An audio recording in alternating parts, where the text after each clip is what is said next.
Welcome to State of Wellbeing, a podcast from South Dakota State University.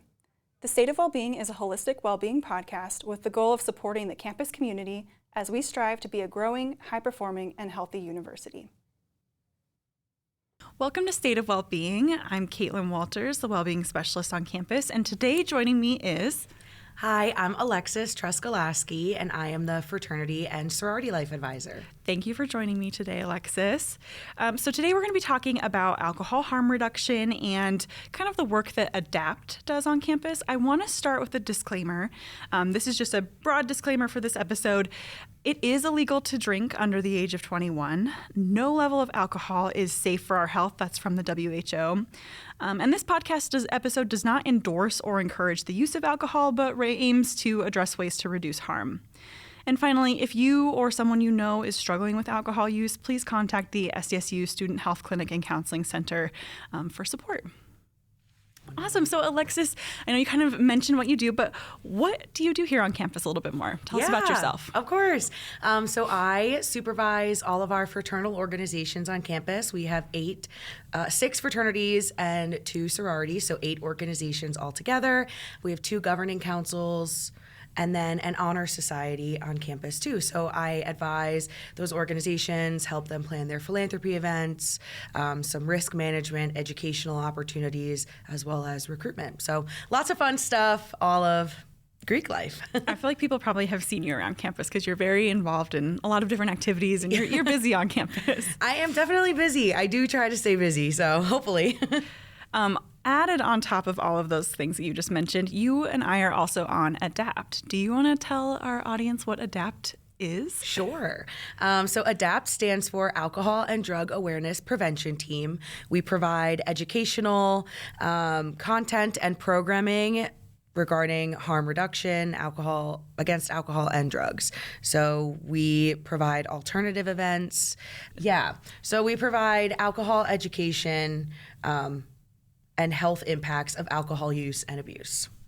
Wonderful. Yeah. And so I think the committee has been doing a lot of work this year in different programs and events. Do you want to name a couple of the events off the top of your head that we've done? Yeah.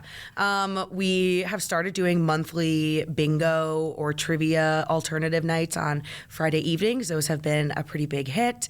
We also co-sponsored a Beers Aren't Bad speaker to come to campus in the fall.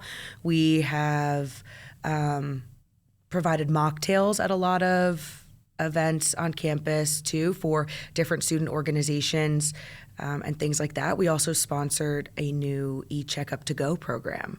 Yeah, and I think depending on when this airs, this semester still we have a trivia night coming up April 10th, and there'll be really good prizes for that. We don't know what the prizes are yet, but I know that the last few trivia nights have been some really nice prizes. So if you're interested, come stop by. I think the idea with those Friday night events is just, if you're someone who maybe wants to meet other people or engage in a bingo night or a trivia night, but maybe you don't want to go, downtown and you don't want to engage in like the drinking culture. I think these are great alternative programs where you can get together with other students who maybe don't partake or choose not to at that moment, and possibly win some nice prizes for yourself and your friends. I agree. They're really, really great prizes. How do you include alcohol harm reduction in the work that you do? Yeah. So being a part of fraternal organizations, there usually is a lot of high-risk activities that come along with it. It can come along with any student organization, but typically fraternal ones are really viewed heavily in the media. So because of that, we offer so many different programs to educate our students about ways that they can be safe and still have fun. So every fall semester, we offer some sort of alcohol preventative programming. This past year, we co-sponsored the Beers Aren't Bad event with ADAPT. In previous years, they've had a different alcohol awareness speaker come in too. And then we also do hazing prevention education, because a lot of times people correlate alcohol with hazing events. Thankfully, we don't have that problem on our campus, but it is something that we do educate our whole community on to make sure that we're safe there. We also have to, whenever we have an event off campus or an event that's going to have alcohol, they have to submit a whole risk management plan to me. And in order for them to have that event, it has to be approved by my office. So they fully understand the risks that go along with alcohol. I think that's wonderful. Sounds like a lot of education and just maybe like making sure that they're fully aware of what their choices mean. Yeah, and that's just what I offer. And then all of their international headquarters, they also offer programming for at the chapter specific level. So they really get it from everywhere. So I wanted to talk a little bit on just like alcohol education. When you think of alcohol, what are some of the things that you think of when you think of what alcohol does to our health, how alcohol affects our health? When you're like going out, or just the long-term, short-term? I guess it could be both, right? Yeah. Yeah. I mean, in the short term, you could not remember anything that's going on. You don't know what is happening to you if you are too intoxicated, and that could be very scary. I know sometimes when you're in your early 20s, you may think that's pretty cool. It's not, because then you literally have no idea what's going on. And then the long-term effect is that like the next day, you're not going to feel good.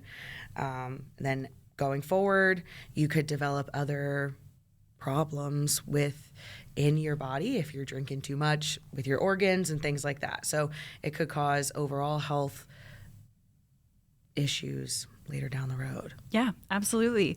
I like to mention that it can impact your brain function. So it slows down your brain function. And if you think of like, if you're here to study, you're here to engage in your academics, and maybe you consumed too much the night before, that next day your brain function will be slower and studying might be more difficult.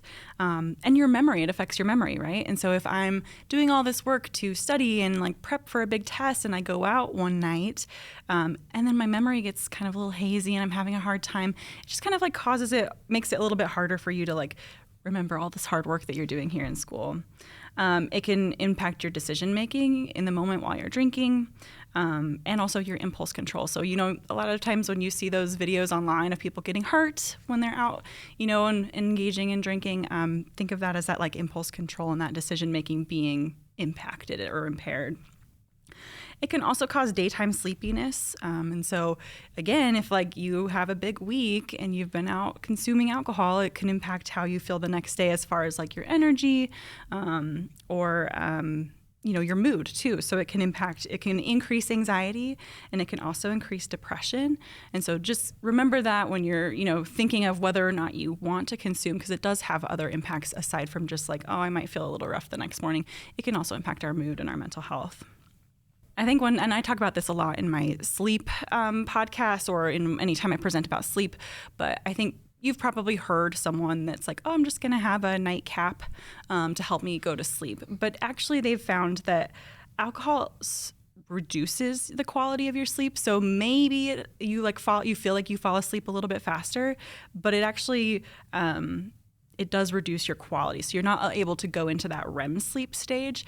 And the importance of REM sleep is that helps you retain your memories. It helps you process information throughout the day. And so if you're not getting into REM sleep, then all of that hard work that you've done is just kind of wiped out. And so I always like to encourage people to pause before they think of that as like something that's a sleep aid, because it certainly is not. It's actually going to impact your sleep.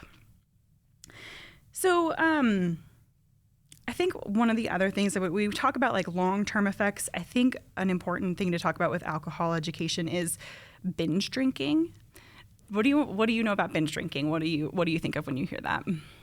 When I hear that, it just means you're going out with the intention to be completely blacked out, not know what's going on. You want to ingest as much alcohol as you can, take shots with all of your friends, and just down a whole bottle. And you do that repeatedly for the entire weekend. So your weekend starts on Thursday, you do it again Friday, do it again Saturday, and you just keep going. And that is what we all think is really cool to do when you're in college, because that is a part of the culture, people say, around drinking. I think peer pressure kind of has a lot to do with that, because you can still go out and have fun without drinking so much. You could have like one drink, or you could just have a seltzer. Yeah, and I think what you're referring to is I think portrayed in in the media and in movies and like everything that portrays college life does show that like more dangerous, high risk binge drinking, which one, not everybody is doing. There are a lot of people that either drink moderately or do not drink at all. I do think it's important to define binge drinking. So when we say binge drinking, that is 5 or more standard drinks for males and 4 or more standard drinks for females in about 2 hours. But you have to remember that like standard drinks might not be what you're pouring or what you're serving for yourself if you're at a house party, or if you're at a house party, not out consuming like a bottled beverage.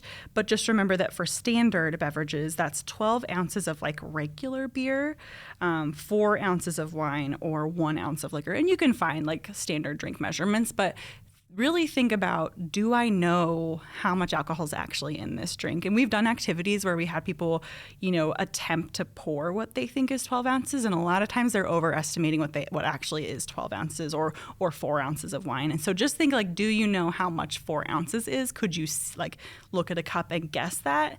And otherwise I would recommend like sticking to something that's bottled, that's like pre-labeled, that you know exactly how much is in it. Yeah, I definitely don't think if you put a wine glass in front of somebody, like I could not pour 4 ounces, so I can't imagine that many people could. Yeah. And if you could, congratulations, go play the lottery for the day or something, because that's impressive. But yeah, when you're making those homemade drinks, 1 ounce of liquor, I'm sure more is usually going into that. And I think, the risk of binge drinking is that's where we start to see alcohol poisoning, which is incredibly dangerous. It's also where we see, that stronger impaired judgment, blackouts or brownouts. That's where you maybe remember some parts of it, but not all of it. And then also that's where we start to see more of those long-term health impacts, maybe some impacts to your liver, to your brain development. And then also that can lead to that alcohol dependency, which again is another high risk effect of all of this. What are some signs that you want to look for if you are concerned that your friend might need medical attention due to alcohol poisoning? Well, if they're throwing up, that's a big one. If they can't stand on their own, maybe they're not speaking clearly, they're falling down, they're not breathing right, their eyes are rolling into the back of their head. I mean, there's a lot of signs, but even if people I think are like, oh, he's just throwing up, from he just had like 2 drinks, like he just can't hold his liquor, I think is a lot of time what people say. But in reality, there could be something more going on for all of that. And you need to know the signs to be able to help your friend in need. Yeah, vomiting is a warning sign. That's not a normal sign of, just a little bit overconsumed. That's a warning sign. That's a serious sign that we want to watch out for. That's showing that your body says, I cannot process this, and your body's trying to like help you out at that moment. But if that's the point where your friend is at, you really want to like keep an eye on them and seek help if you're seeing these signs. Other things that I like to point out is hypothermia is a big sign of alcohol poisoning. Unconscious, loss of consciousness, and then pale or bluish skin. And if you're with someone who has darker skin, that can be pale lips. You can roll down the inside of their lip, or pale palms as well. So that's just something to look out for, like kind of like pale bluish color. And again, that's a serious warning sign that we want to consider seeking help, or we want to seek help for that. Yeah, that's definitely scary if you are seeing a friend like that. So we wanted to talk a little bit about the alcohol amnesty policy. Are you familiar with the alcohol amnesty policy on campus? I am. Yes, I am familiar with that policy. It is when if you are both intoxicated and your friend is kind of experiencing signs of severe alcohol poisoning, then you can call them and you will not be sanctioned for the alcohol that you have consumed because you are helping. Yeah, and I think that's a really important code for all students to just read. So if you go into your student policy code book, it's policy 3.1, section C, and that covers if either you yourself seek emergency care or if you call as a bystander for someone who needs emergency care. It just kind of protects that. We want to make sure that people aren't avoiding calling because they think they're going to get in trouble. We want to make sure that that person that needs help is going to get the help that they need. So really important that folks know that, and make sure you go and read that. We're not going to go through like the whole policy specifically, but I would really highly recommend if you haven't read that you do. Do you know any like common misconceptions? We've kind of talked about it, that like people see it a lot in the media, but do you know any common misconceptions about drinking culture, or things that you kind of have noticed that seem to be misconceptions? I think one of the biggest misconceptions is that people say, oh, it's the way I can connect with somebody. It makes me come out of my shell, and it's the only way that I can make friends, or we can bond over something. And if that is truly what you believe, then we need to take a look at ourselves of why do we think that way. I understand that maybe you may be a little nervous to go up and talk to someone, but there's alternative ways to do that than saying, oh, I need to take a shot before I can go and talk to somebody. That I think is a big one. Anyone that's heard me present on this has heard me kind of nerd out on this, but the University of Washington actually did a study on this. And so they have a lab set up in their university where it looks like a bar. So it's a bar, they serve alcohol, and they get participants for their study that are kind of sorted into 4 categories. So there's either students or participants who think they're going to get alcohol, and they do get served alcohol. There is a group that thinks they're going to get alcohol, and they actually don't get alcohol, and they have this really cool trick of how they make it seem like it's real beer or real alcohol, but it's actually not. It's non-alcoholic. And then there's a group that thinks they're not getting alcohol, and they don't get alcohol. They're sober. And there's a group that thinks that they're not getting alcohol, but they actually do get alcohol. So 4 groups, if you can think of that. What do you think happens to the group that thinks they're getting alcohol and they do get alcohol? Oh, they're going to be intoxicated. And they're having a good time, right? Like they're partying, they're social, They're hanging out. It looks like a bar in there, right? What about the group that thinks they're not getting alcohol and they don't get alcohol? So they're sober. Yeah, they're probably acting really sober, and they're like, oh, look at these kids being crazy. Well, they're all in separate rooms, so I guess I'll clarify that. Okay.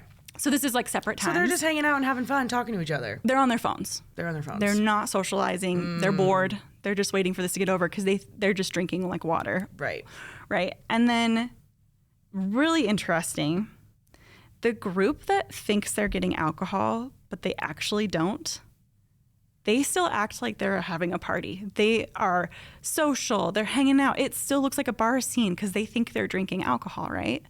And then the group that thinks they're not getting alcohol, but they actually do get alcohol, they're same thing. They're on their phones. They're quiet. They're not hanging out with each other. So it's not the alcohol. I mean, this is what you could probably infer from this. It's not the alcohol that makes us social. It's the idea of I'm drinking this social lubricant and I'm going to go be social. And so I like to like point that out because I think if people can think of that as like, it's not about what you're consuming, it's about your mindset going into it. So if you're like, I'm going to have a good time. It doesn't matter if I'm drinking alcohol or not. I'm still going to put myself out there and engage socially. Then you can do it, right? And so I love that study. I think it's like brilliant. And if you're interested in looking that up, you certainly can. But I think just keep that in the back of your mind, that it is a myth that it actually makes you more social. It's your mindset going into the night. I think some other misconceptions are just that I think a lot of times, like you said, it's portrayed that everybody is drinking and people think that everybody is drinking. But in reality, like I said, a lot of students are choosing not to drink, or they're choosing to drink in moderation. And so I think just like thinking socially, when you think of what your peers are doing, you might actually, students often overestimate how much they think their peers are drinking, when in reality, most people are not drinking as much as they think they are. Yeah, I agree. I was going to say that as well. For alcohol, but I also think there's other alternatives of things that they get into, like vaping and stuff is another addiction that people have when they're going out. Everybody needs to have their vape with them at all times. Yeah. And it's not good for you either. That kind of gets into my next conversation that I wanted to have is, what are some of the costs that you can think of related to drinking? So maybe it's I have to get a vape. I have to buy this vape to have with me. What costs are there to like going out and drinking at night? Well, if you're going to the bar, I mean, bar drinks are not cheap. Yeah. So you're getting there and you're spending all that money on drinks there. Or sometimes if you know that there's a drink special happening for like an hour or something, then you're going there, you're trying to get as many drinks as you can for that cheap price and ingest them. So that way you're drunk for the rest of the night. But then there's also like the next day, you have to purchase any medicine to help with your hangover. You are also staying up really late, so then maybe the next day you're not waking up, so you're missing work, or you're not showing up to any appointments that you have. Maybe you need to buy a new outfit every time you go out, or at the bar you're allowed to pick the new songs that are going to be on and you're just spending money on all of that. Ubering or the transportation to get you to and from the bar, that all adds up. So it's really not cheap to do that. And then when you're intoxicated, who knows what you're doing on your phone and what you're buying and who you're Venmoing money to, or when you're in the bar, you're like, oh, a shot for everybody. Right, because it lowers our inhibitions, right? Mm-hmm. And so your impulse control is lower. So when you might have been like, I'm trying to save money for, this goal that I have, and then now all of a sudden your impulse control is lowered. Yeah, you are like, oh, I've been wanting to buy this outfit, or I've been wanting to buy this, these whatever. I keep thinking about clothes, but it doesn't have to be clothes. For me, it would be clothes. Right. But yeah, maybe it's like, maybe normally I wouldn't buy drinks for all my friends, but now that my inhibitions are a little lowered, I'm going to go ahead and spend that money because it doesn't really matter to me at that moment. But then the next day, there's that cost. All of a sudden, you're realizing, wow, I spent a lot more than I had planned on last night. Yeah, and food afterwards. Because it's really tied together. I also think like when you start to get into like the trouble area, like if you get hurt, if you jump off of something that you probably normally wouldn't have jumped off of and you hurt your knee, like those kinds of things, those medical bills add up. If we talk really getting into trouble, legal bills can be extremely expensive to cover, if you get in trouble with the law while you've been intoxicated. And then just like outside of the financial costs, and maybe it is partially related to financial, right? But we get into that like academic costs. Like you were saying, if I'm not feeling great the next day, I miss work, or maybe I miss my class, or I don't do as well on my test on Monday because I had a rough weekend. That's going to cost you academically, which also like you are paying, someone's paying for you to be a student. And so whether that's you or someone else, if you start to like, not do as well in your classes, are you really getting your money's worth when you're not getting like the most out of your experience here as a student in your classes? Yeah, definitely a good question for some students to reflect on. And, I would challenge folks to like look at their spending in relation to if they are someone who chooses to consume alcohol, look at your spending. How much is it costing you? If an average student is spending $30 a week, that can be up to $500 a semester, $1,000 a year. And like, what could you have spent that money on instead? Yeah, I think that's a lot of times students aren't realizing all the costs that go into drinking, because I know when I was in college, I probably wasn't thinking about, all of these things do add up to each other, and they are all for a night out. Mm-hmm. So I kind of want to switch gears here and talk a little bit about just harm reduction strategies. So again, we're not endorsing consuming alcohol, but some ways that maybe we can reduce some of the risks for folks who do choose to consume alcohol. What are some harm reduction strategies that you think of, or that that you've heard of people using? Well, definitely designating a driver, because I also think that is a myth when people are saying, I only had one drink, I can drive, or I've only had 3 drinks, I feel fine, I can drive. No, you cannot. You cannot get behind the wheel, especially if you are under the age of 21. You should not be consuming anything ever. But then that means if you do consume, you absolutely cannot get behind the wheel. Drunk driving is a serious offense. So making sure you have someone that can get you to and from your location safely, or if you are drinking too much, maybe during the pregame before you go out, maybe thinking, you know what, I actually think I'm going to stay home because I don't think I need to do anything else. And I'll just plug here Rabbit Ride too. Yes. Rabbit Ride is a free public transportation offered on Friday and Saturday nights in the Brookings area, and it gets you to and from wherever you need to go. So you can look at that if you need to, but have a plan set up for your transportation ahead of time. Yes. Make sure you are staying hydrated, because when you're drinking, you're dehydrating yourself. So it makes you want to be a little thirstier. Make sure you are having water while you are drinking. Also, if you're out at the bar or a house party and you've had so much to drink and you're like, you know what, I don't really think I need anything else, switch to water. And you could put a lemon in it so that way your drink still looks cool and fun or something like that. You also could just get like a Shirley Temple. We all love Shirley Temples. Who doesn't? You could switch to like a ginger ale or something, and make sure the drink that you have is what you purchased or you saw the bartender make. Make sure you're not accepting drinks from strangers, or you're not finding a cup that is filled with something on the wall or a table and you're like, oh, free alcohol. No, it's not. You don't know what was in it. Yeah, that's a really good point. I also think just setting limits for yourself before you go out and communicating that with the people that you're with. So maybe it's, I only plan to consume X number of alcoholic beverages, and try to stick to that and ask your friends to help you stick to that. And I think, again, it's like that, like, oh, I'm worried that my friends will judge me. But in reality, like, when we ask students, would your friends judge you for making a decision to reduce your drinking? They say, like, they might, right? But then we ask, would you judge your friends if they chose to reduce their drinking? They say no.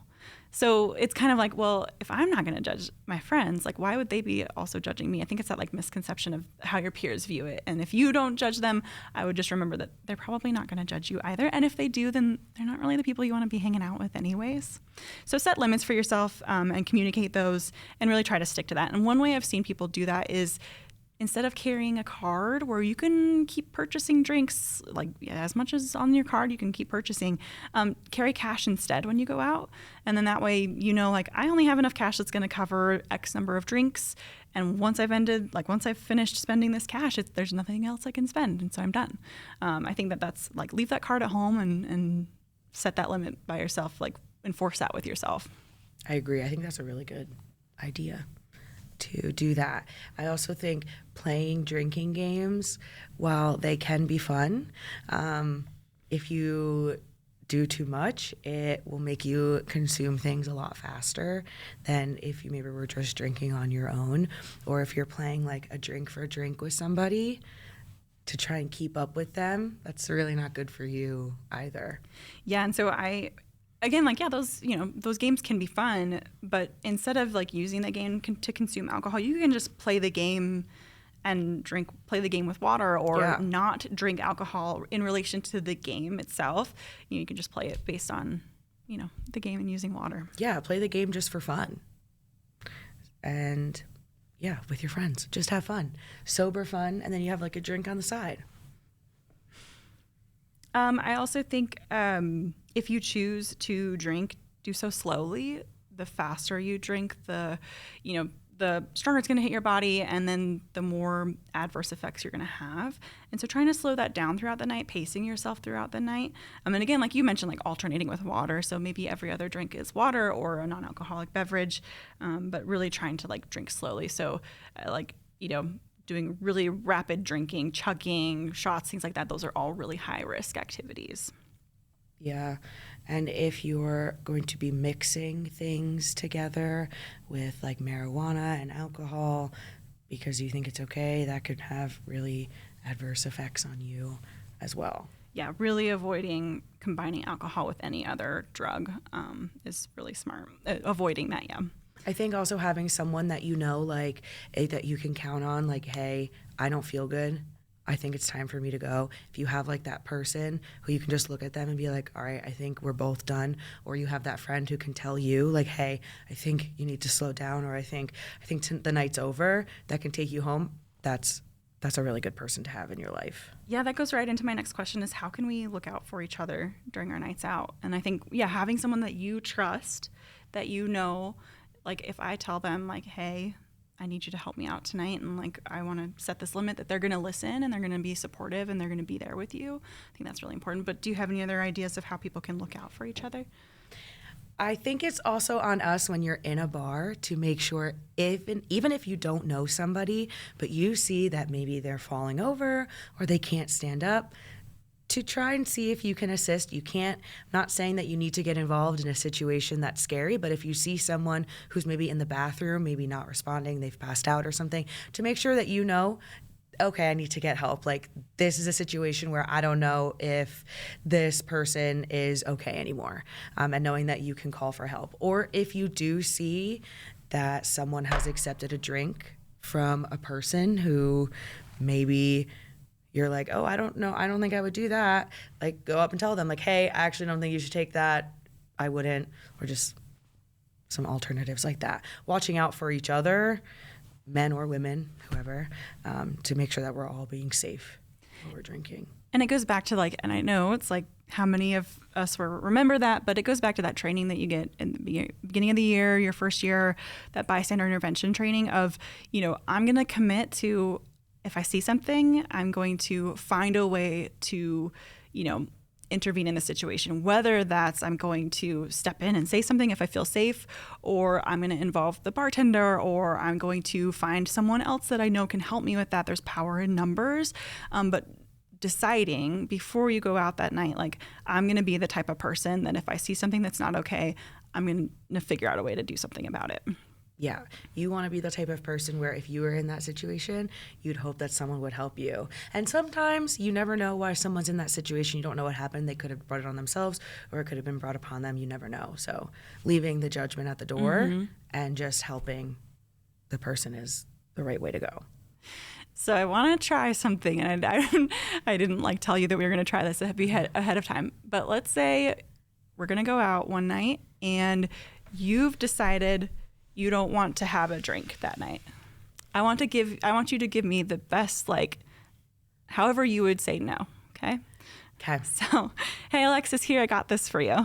Oh, thank you so much. But I'm okay. No, but I spent money on it for you. Oh, that is so kind of you. I really do appreciate that, but I'm not drinking tonight. I'm driving everybody, so I don't need it. Okay, that's really boring. Yeah, I'm really boring. Sorry. I love that. Yeah, I think that's great. I think practicing how you say no is really important, right? And so whether it's like, oh, no, thanks. And one of my go-tos is like, if I'm not consuming alcohol, I say like, I'm a big runner. I like to run. I'm not a good runner, but I like to run. And so I always just say like, oh, I'm training for a race right now. I am not drinking while I'm in training. That's a great excuse. Whether it's true or not, people usually respect it, right? And so find some kind of excuse, maybe, and maybe it's not an excuse. Maybe it's just, no, I'm good. Thanks. Yeah. I think we have to also realize when someone says, no, I don't want anything, like, okay, they don't want it. Yeah. We have to move forward. But definitely, I mean, saying things now, I'm like, oh yeah, this is how we need to kind of view things. But I'm no longer a college student, so you can like look at things through a different lens. It's when you're in college and you're like, oh yeah, saying no, you say it's so easy to just say no, but I don't want to like be the weird one who's saying no. When in reality, it doesn't make you weird. And you had a good hack too. It was like, people don't need to know that you're not drinking. Like, you can have a water with a lime in it, and you can still have like a beverage in your hand. And I would say most of the time when we go out, we think like everybody's looking at me, everybody's paying attention to me, but really people are more like, they're all thinking the same thing. Like, we're all thinking like everybody's looking at me, but reality, we're all just thinking about ourselves. And so like, I don't think that we need to worry as much about like what they're going to say if they see me just drinking water, but also like, they're not going to notice if you have a non-alcoholic beer, right? Nobody's really reading the labels that closely. And if they are, like, just be like, yeah, I like it. It's fine. Like, whatever. Yeah, and if you go that's none of your business, Exactly. And if you go up to the bar and you're like, I'll get a ginger ale, that already looks like you have a mixed drink because it's already a different color. And I do love ginger ale, so that's why I keep saying that. But I actually, on New Year's Eve this past year, I went to an open bar event with my sister. And I think open bars is where we can get into trouble. And we're like, oh, well, we have to drink enough to cover the cost of what the open bar was. But my sister and I were sitting there at dinner and we looked at each other and we were like, wait, open bar means we could get anything. And I was like, yeah. And she's like, that means we could get endless amounts of Shirley Temples. And I was like, oh my gosh, you're so right. So like, just because something is an open bar, it means like your soda is included. Your fun mocktails are included in an open bar. You don't have to put vodka in it to make it a drink that you enjoy. Sometimes, first of all, like vodka doesn't really taste good. So you don't need to put it in your drink. You could have anything. Well, and I would say too, like the zero proof wines or zero proof beers, like those non-alcoholic wines, beers. There's even non-alcoholic, non-alcoholic liquors like vodka or gin, they've come a long way. And so for someone who's like, I really enjoy like having some kind of fun, funky beverage, but I don't want the alcohol part of it, there's a lot of different ways to make like fun drinks, right? And that could be mixing like a sparkling, like I really love like a sparkling water mixed with some kind of like hydration powder. Sparkling water and juice goes a long way, and it can be really fun. And we've kind of learned this with Adapt is we've started doing a lot of mocktail events, and I would say like some of those beverages that we've made are really fun and interesting and good. Like one of our recipes, I'll give it out for free, but woohoo, free drink, everyone. We basically combined like a lemon lime soda with orange juice and vanilla, like a vanilla coffee syrup kind of drink. And so it's almost like a orange creamsicle flavor, and it's like unique and interesting. That one's my favorite that we have. Whenever we have mocktails, I'm like, I would like a cup of that, please. And so I think that's, part of why we do a lot of these mocktail events with Adapt is that we want to show people, like non-alcoholic drinks can be really fun, and you don't have the negative side effect of like feeling like crap in the morning or, making poor decisions because you're over consuming. Yeah. So I just wanted to plug a couple, where can people go if they need help with their drinking habits? And so obviously I'd start with the Student Health Clinic Counseling Services. They're going to have connections, whether they can support you or they can connect you with the community resources. So that'd be a really great place to start. And you can talk to either the health side if you're concerned about like the health effects of what maybe consuming alcohol, but also the counselors can help with that like mental health piece as well.